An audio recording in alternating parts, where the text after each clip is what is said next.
아무튼 오늘 이제 첫 시간인데 지금 현재 이 코로나 상황에 대해서 저희가 그래서 한번 짚고 넘어갈 필요는 있다고 생각을 해서 여러 가지 이제 모습들을 일시 정지시키기도 하고 뭐 변형시키기도 하는 그런 모습들 때문에 사실은 지금으로는 이제 부정적인 게 너무 많아요. 비대면 수업이라는 게 학생들하고 소통의 부재가 뭐 정보 격차 이런 문제도 사실 있어요. 선생님들끼리의 차이도 있고 이제 인종차별주의자들이 양산되고 이제 겉으로 드러나기 표면화되기 시작한 거지 않습니까? 네. 그러니까 오히려 자그만 나라, 시스템이 잘 되어 있는 나라 이런 나라들이 훨씬 방역에 맞설 수 있는 그 질병이라든가 이런 문제에 대처할 수 있는 능력이 크죠.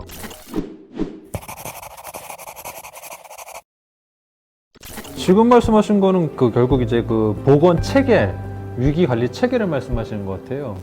그러면은 당연히 이제 요즘 언급되고 있는 K-방역과 연관된 문제인 것 같은데, 그러면은 오히려 유럽이라든가 이런 나라에서 이 보건 방역 체계가 세팅이 안 됐기 때문에 지금 이렇게 이 코로나 상황에 대해서 더디단 말씀이십니까? 그 방역을 위해서 기본적으로 시스템을 갖추는 노력들이 한국은 메르스 때부터 한번 경험을 했기 때문에 그때부터 이 질병청에서 기본적인 자료라든가 기본 시스템을 만들기 시작했다고 저는 알고 있거든요.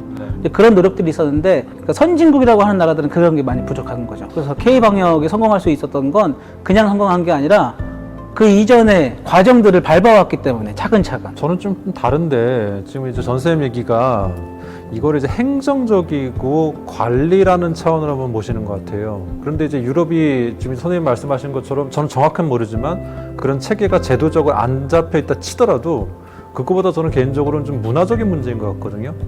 그러니까 뭐냐면은 지금 이제 코로나는 결국은 그러니까 감염 원으로부터 얼만큼 거리감을 유지하고 있고 그것에 대해서 본인들도 알고 있어야 되고 또 다른 사람한테 그 상황을 알려줘야 되는 이런 의무 같은 것들이 지금 우리 한국 사회에서는 정착이 됐잖아요. 그러니까 사실 이건 뭐냐면은 제도적인 문제라기보다는 인식에 대한 문제고 조금 문화적인 문제인 것 같아요. 지금 QR코드를 찍고 전화번호를 남기고 하는 이유가 사실은 그것은 제도에 대한 문제이기도 하지만 거기에 대해서 우리가 인식을 하고 그것을 당연한 것으로 받아들이는 문화적인 그런 한의 관습들이 있다는 얘기죠. 근데 유럽 같은 경우는 거기에 대한 거부감이 벌써 있다는 얘기거든요. 그런 제도를 좀 세팅하려고 하더라도 뭐 그런 생각이 좀 듭니다. 마스크 착용도 마찬가지죠. 그렇죠. 마스크를 낀다는 것 자체가 개개인의 자유에 맡겨야 된다라는 어떤 부분들이 오히려 신규 확진자를 더 많이 양성한 것은 아닌가, 뭐 그렇게 볼 수 있겠네요. 그래서 저는 전 선생님 좀 얘기하신 것처럼 그 제도적인 완비에 대한 문제라기보다는 나의 자유를 얼만큼 구속하고 그 가치에 대해서 일종의 하는 타협이죠. 그 타협점이 어떻게 세팅되느냐에 따라 가지고 관리 체계 혹은 이제 행정 체계가 더 효율성을 확보할 수도 있고 그렇지도 못할 수도 있을 것 같은 생각이 좀 듭니다. 우리들이 갖고 있는 문화적 인식이라는 게 있기 때문에 한국이라든가 대만이라든가 이런 나라들이 훨씬 더 앞장서 가지고 선도할 수 있는 계기가 되는 것 맞는 것 같아요. 또 하나는 어떤 의미에서 이 방역이 예를 들면 코로나19가 계속 지속될 텐데 사실 우리 가장 큰 문제점은 공동체 문화랄까요? 일종의 커뮤니티 문화가 발달했기 때문에 가능한 건데 문제도 있고 잘하는 것도 있습니다. 위기 상황에서의 공동체 의식은 필요한 거고요. 자기의 자유를 위해서 마스크를 벗는다? 통제를 받지 않기 위해서 마스크를 벗는다? 그 사람이 감염원이 됐을 때 그러니까 자기 자유를 위해서 타인에게 또 다른 구속이 될 수 있거든요. 이제 그런 점을 사실 지금의 입장에서 봤을 때는 이 동아시아 국가가 잘하는 것 같고 또 한편으로는 너무 이 공동체주의에 빠지면 이거 인간의 자유에 대한 생각들을 놓치고 국가 중심주의 혹은 공동체 이기주의 이런 데로 빠질까 봐 걱정이 돼서 어떤 두 상황이 있을 때에 양극단에 서지 않고 그 두 가지를 다 저울질 해가지고 잘 줄타기를 해야 되는데 K-방역은 전 세계에서 제일 잘한다고 생각을 해요.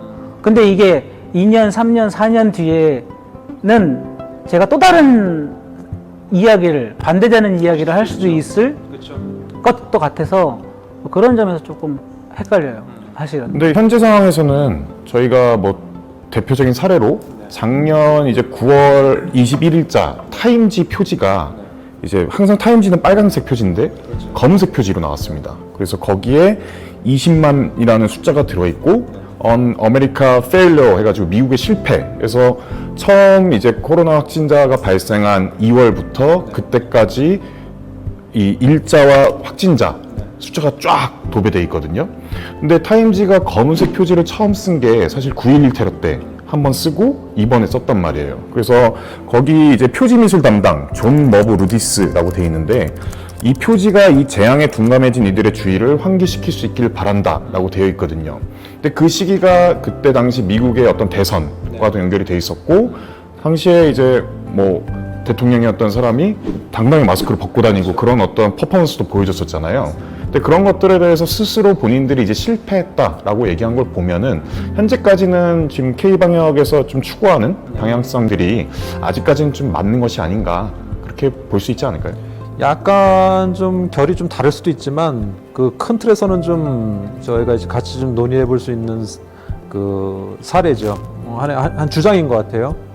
그 슬라보의 지젝이 이 코로나 상황이 터졌을 때 책을 냈었어요.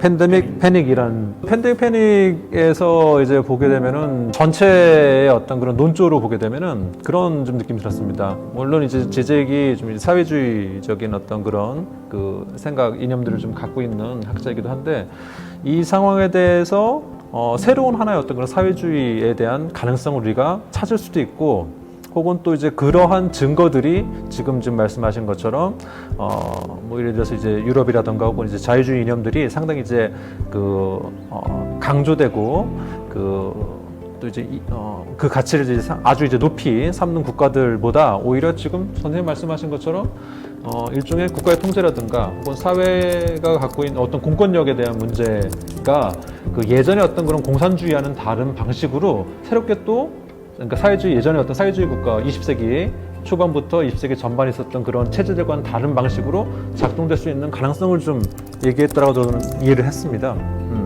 그런 의미에서 본다라면은 전선 얘기가 좀 일리가 있는 것 같아요. 네. 그러니까 저희 처음에 그 마스크가 동났을 때 그런 마스크를 국가적인 차원에서 이제 지급을 해주지 않습니까? 근데 이게 사실은 철저한 어떤 신자유주의적인 관점에서 보면 그건 불가능한 거죠.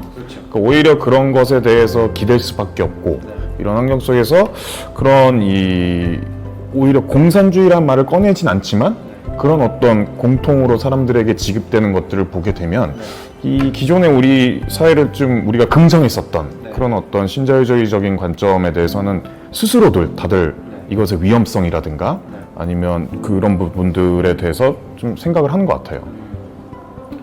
한꺼풀 베끼면 지젝이 말하거나 요즘 이제 사회주의자 계열의 사람들이 말하는 거에 대한 이상적인 또 대안이 그러면 뭐가 있냐? 또 특별히 없거든요. 그러니까 자유라는 키워드를 버릴 수는 없어요. 그러니까 평등을 중심으로 해가지고 사회가 개편되는 거는 바람직하지만 아직 이 사회에서는 그런데 그거는 또 다른 전체주의, 또 다른 변화되는 전체주의적인 사고방식을 가질 확률도 높다라는 거죠. 그러니까 특히 우리나라 같은 경우는 K방역의 그늘이라고 할까? 겉모습이나 세계를 리더해가는 것들은 좋지만 당연시하고 이제 거부감이 없게 된다는 건 어떤 의미에서 감시와 처벌의 사유 속에서 그냥 자기를 노출시키면서 살아가는 잠깐 그럼 좀 얘기를 좀 바꿔서 이 코로나 얘기 나올 때마다 항상 나오는 얘기가 뉴 노멀이라는 거죠. 그러니까 이제 연관된 얘기이기도 해요. 우리는 원래 이제 정상적이고 그리고 일상적인 상황이었는데 이제는 새롭게 바뀐다. 새로운 일상이 되고 새로운 하나의 기준이 생기는 얘기인 것 같은데 그러니까 기존에 우리가 표준이라고 부를 수 있는 어떤 기준점들이 달라진다는 거죠.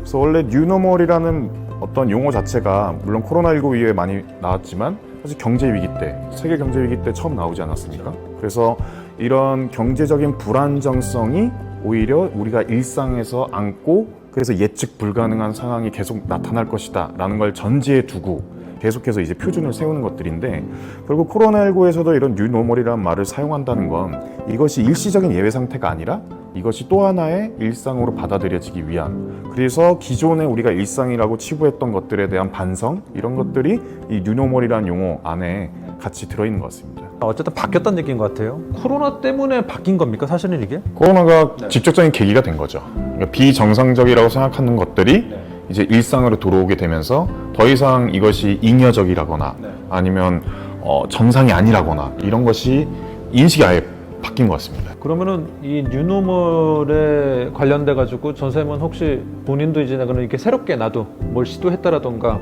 뭐 이제 이 가능성에 대해서 좀 나는 좀 뭐 좀 볼 수 있다.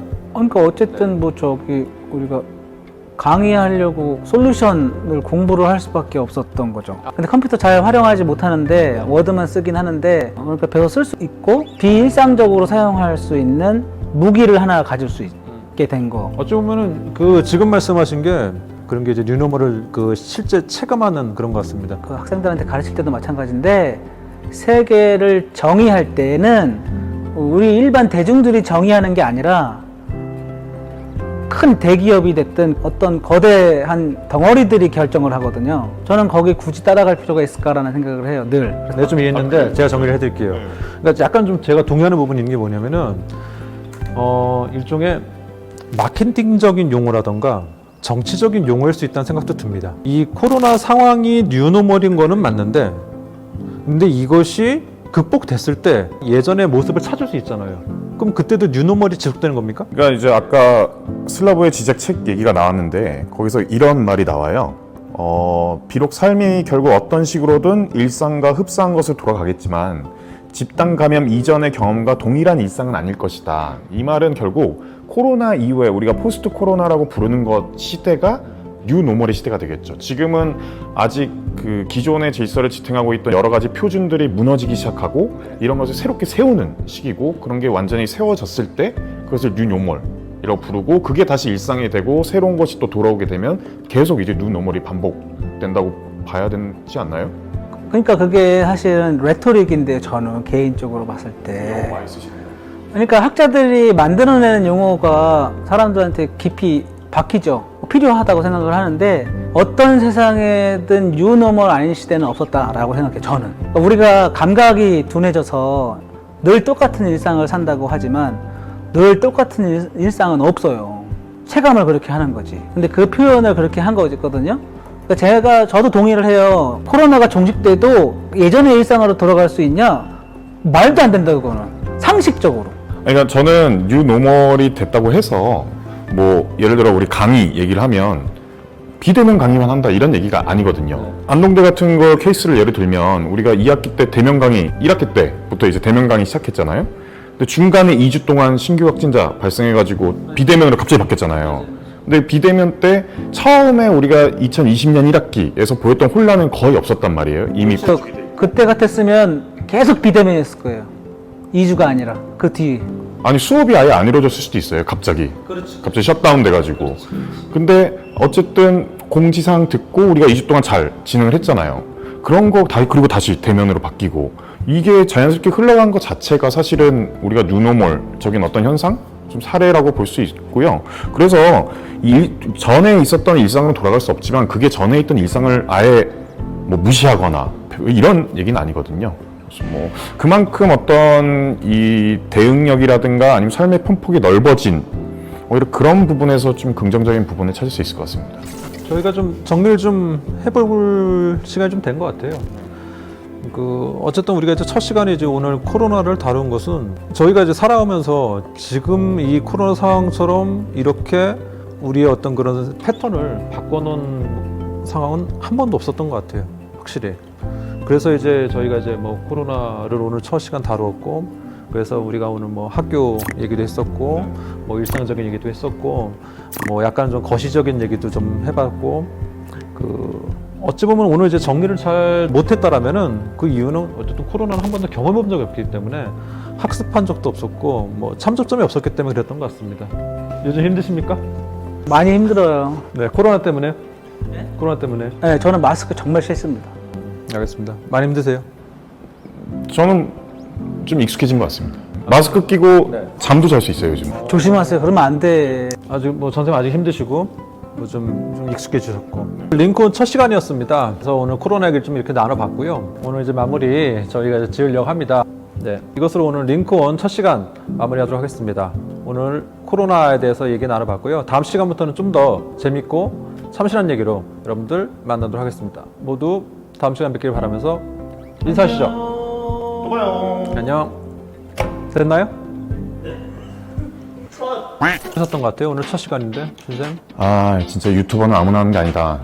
이거는 정말 좀 숙련된 사람들만이 할 수 있는 것 같아요. 되게 만만해보고 도전했는데 뭐 1화니까 다음부터는 좀 더 저희도 잘할 수 있지 않을까? 잘할 수 있지 않을까? 네, 뭐 그 정도로. 네. 어떠셨어요, 선생님? 그럼 제가 제일 잘한 것 같아요. 진짜 웃겼어요. 그건 나중에 이제 저 화면으로 이제 보시면 알 겁니다.